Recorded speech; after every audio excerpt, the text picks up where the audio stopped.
have the privilege of introducing our keynote speaker for tonight. And that keynote speaker is Professor Iris Torvik. Iris is currently an assistant faculty member at our college on our campus, and I think many of you had her in some capacity or another. She has an extensive resume that includes leadership roles at Texas Health Harris Methodist Hospital, Baylor University Medical Center, Health Links Healthcare Consulting, and Eastern Idaho Regional Medical Center. So a couple of key things. Professor Torvik was a key member of the team that developed and opened the very first Level 3 NICU in Bismarck, North Dakota. Additionally, she was the very first RN named to that transport team. Professor Torvik was the first perinatal RN appointed to the Texas Health and Human Services Commission Perinatal Advisory Council. Professor Torvik was the first perinatal neonatal clinical education specialist at Texas Health Harris Methodist Hospital in Fort Worth, Texas. Professor Torvik started the first simulation training and research center within a hospital at Baylor University Medical Center in Dallas. Professor Torvik was an integral member of the multidisciplinary team that started fetal surgery at Baylor University. She has worked with the multidisciplinary team at IRMAC, helping to establish the first adult pediatric burn unit in Idaho. Under her leadership at IRMAC, she led them to be recognized as one of the 50 top maternity hospitals in 2021 and 2022 by Newsweek magazine. Also under her leadership, the Texas Health Harris Methodist Hospital Women's and Children's Services contributed to them being recognized as one of America's best 10 hospitals in the U.S. to have a baby in. And finally, as if that wasn't enough, Professor Torvik initiated couplet care and kangaroo care at several hospitals in Oklahoma, Texas, and Idaho. We could talk about several instances where Professor Torvik was instrumental in saving lives, but one event we'll mention tonight. When flying from Idaho Falls to Texas, she noticed that a passenger had stopped breathing. So what do you think she did? She started CPR and continued until the man regained a pulse and was stabilized. Thanks to Professor Torvik's response, the passenger's life was saved. So it is a privilege and an honor to have her on our team and to be able to hear her speak tonight. Professor Torvik.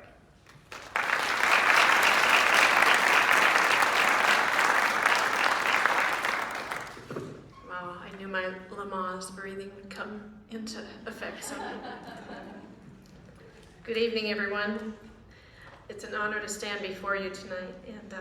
And when Dr. Mertz asked if I would do the keynote tonight, I didn't know what to say at first. So, I just thought, well, maybe I should do it in a North Dakota accent, I don't know. Actually, I can speak North Dakotan, especially if I get nervous, so you'll have to excuse me tonight. Yeah, you betcha. Oh, what the heck. Let's get started. Let me start by wholeheartedly congratulating each of you. You did it. You stretched yourselves, you applied yourselves, and now you've achieved this great goal in the nursing profession. Congratulations also to all the friends, family, co-workers, fellow students, Dr. Mertz, and the faculty for your contributions in helping each of these students succeed. We don't achieve success in a vacuum. And congratulations to all of you for having a key role in the success of our graduates. Mark Twain stated that there are two most important days in your life are the day you were born and the day you find out why.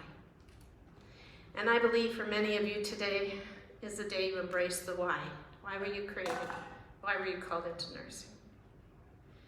In reflecting on what to say tonight, I wanted to share a few short key lessons that I learned in my career and wish I had known at the beginning of my career. I believe that brevity can be better than a long discourse, or as one student said to me, Miss Professor Torvik, I was so nervous, I knew you were talking, but all I saw was your lips moving, and I thought you said blah, blah, blah. So I promised to keep it short and and hopefully by the end you won't just see my lips moving. Lesson number 1. Put God first and your family second. Always. Matthew tells us that with God all things are possible. In my lowest and most stressful moments, I hung on to that constant prayer. I hung on to the hem of his garment and prayed that prayer over and over and over as I grew in faith, family, and my career. And I do the same today. Einstein stated that there are 2 ways to live life. One is though nothing is a miracle, and the other is though everything is a miracle. Live your life thankful for miracles. Every morning when you wake up, before you even get out of bed, thank God for what you're grateful for. Thank God for your family. Always put them first. Keep them at the forefront of your love and attention, for at the end of our lives, it will not matter any success we may have had in our careers, but it will matter if we were there for our family. Lesson number 2. Don't bully or allow yourself to be bullied, ever. Treat others as you would want to be treated, or as St. Amesbury said, stop the bullying. No one heals himself or herself by wounding another. After over 40 years in this profession, I wish I could stand before you and say that we have eradicated bullying in nursing. But sadly, such is not the case. The voice of nurses eat their young still echoes in many of our healthcare settings. Some nurses even feel it's their right and responsibility to make things difficult for new nurses, to somehow strengthen them for what we face, or to retaliate because they themselves were bullied. Zig Ziglar said, don't be distracted by criticism. Remember, the only taste of success that some people get is to take a bite out of you. We can learn, though, how to confront judgmental and critical people. The good book tells us to always let our conversations be seasoned with grace, full of grace and seasoned with salt, so we may know how to answer everyone.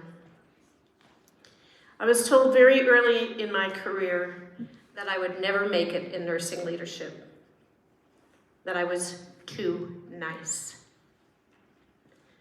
After 40 years of various nursing leadership positions, I think I proved him wrong. But I hope I did it in a nice way.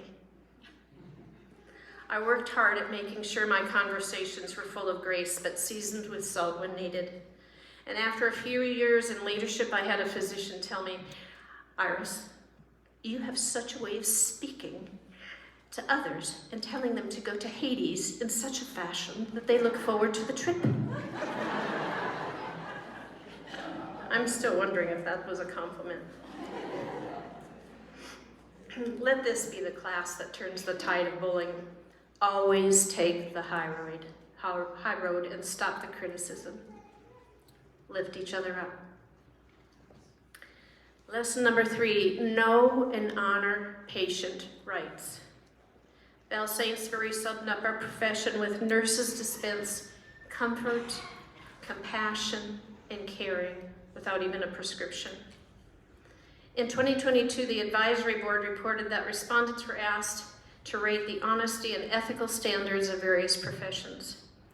Nurses were ranked as number 1, most trusted profession in the U.S., with 79% of respondents saying that nurses had high or very high integrity.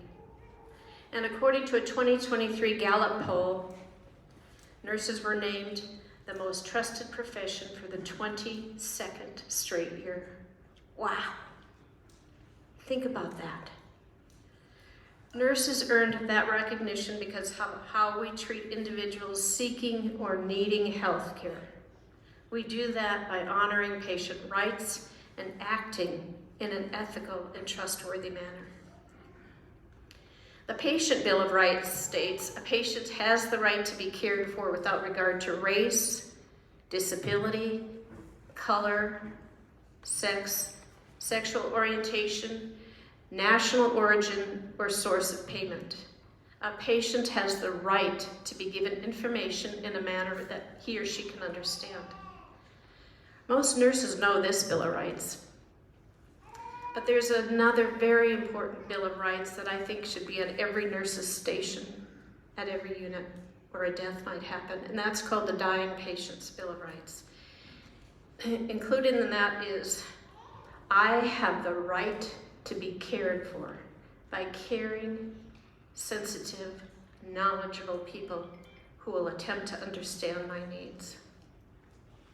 I have the right to retain my individuality and not be judged for my decisions, which may be contrary to my beliefs. I have the right to participate in decisions concerning my care. I have the right not to die alone. For some of you in here, you'll remember AIDS. For most of you in here, you'll remember COVID. Nurses were often the only ones with our dying loved ones.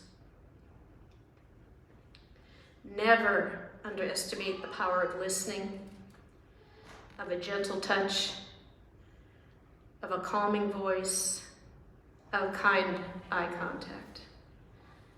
Mother Teresa stated, "Spread love everywhere you go, and let no one come to you without leaving happier." Which brings us to the fourth lesson. Laughter doeth good like a medicine. We are taught in Proverbs. Laughter is the best medicine. Well, maybe not if you're treating diarrhea. But humor in the workplace does wonders. I've heard folks say that their RBF, resting face, is what they have, and they just always look mad. And for all of you, I would challenge to pause, focus, and force a smile before you enter a patient's room. And if that's still really hard, then just practice taking your hands and lifting up your lips until you develop the muscle memory to smile on your own. Shakespeare said, "With mirth and laughter, let old wrinkles come."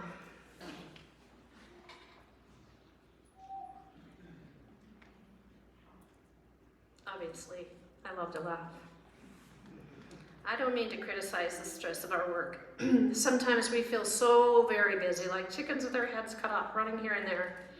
I totally get where that saying came from.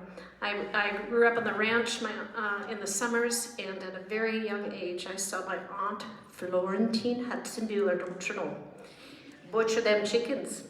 And what do? They run all over the place. And trust me, many, many times I felt like doing that in the halls of the hospital. Things were just so crazy. But humor and optimism fosters a healing environment, and it is contagious. Don't let yourself get caught up in negativity, which pulls down those around us. Learn to look for the humor every day. Laughing with our patients connects us at a deeper level, or as Victor Borges said, laughter is the closest distance between two people. Lastly, I hope you can hear it. I don't just see my lips moving. Embrace your calling to make a difference in the lives of others. Dr. Bruce Perry, a renowned internationally known child trauma psychiatrist, stated, "Adversity, challenges, disappointment, loss, and trauma all can contribute to the capacity to be broadly empathetic, to become wise. In nursing, you will face adversity, challenges, disappointment, loss, and trauma, either personally or professionally through those patients that we care for. We have the sacred calling of being there at the beginning of life and at the end of life and all that life's journey gives us in between." I remember as if yesterday, I started out in adult pediatric ICU. Was everything, trauma, neuro, cardiac. It was before the days when they had a specialized ICU for absolutely everything. And the hospital was starting an neonatal ICU and recruited me. And I went to that NICU, and I was sure I was going to kill a baby that I couldn't wrap my head around how small, minuscule medicine we were giving. And this labor and delivery nurse comes rushing in, and she plops this little tiny bundle down on the warmer, and she goes rushing out. I assumed there was no emergency going on. So I hurried over to this tiny little bundle, thinking, I've got to resuscitate. And I peeled back the blanket on this little tiny baby, and it was an extremely premature baby, about 18 to 20 weeks, I think. I'd never seen that before, ever. And every fiber in that little tiny baby's body grimaced and strained to breathe. Everything, every fiber. I didn't know what to do. So I reach over and I grab O2 oxygen tubing, and I just hold it under its little nose. I wanted to do anything I could to alleviate the suffering. Watching that baby struggle to live changed me. When we hear the sound of profound grief expressed through the loss of loved ones, it changes us. When we see new life and the inexpressible joy on parents, it changes us. When we feel the sadness of the dying and the touch of a suffering human being, it changes us. When we share in the joy of miraculous recovery, our daughter Kara, friends and Garth, it changes us. May we take these changes on our nursing journey and grow more empathetic and wise. May we share in this life journey together and make this a better place for all. And in conclusion, I leave you with a quote from an unknown author. At the end of life, what really matters is not what we bought, but what we built. Not what we got, but what we shared. Not our competence, but our character. And not our success, but our significance. Live a life that matters. Live a life of love. Thank you.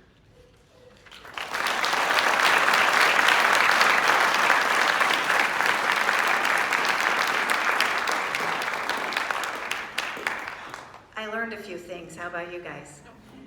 Yeah.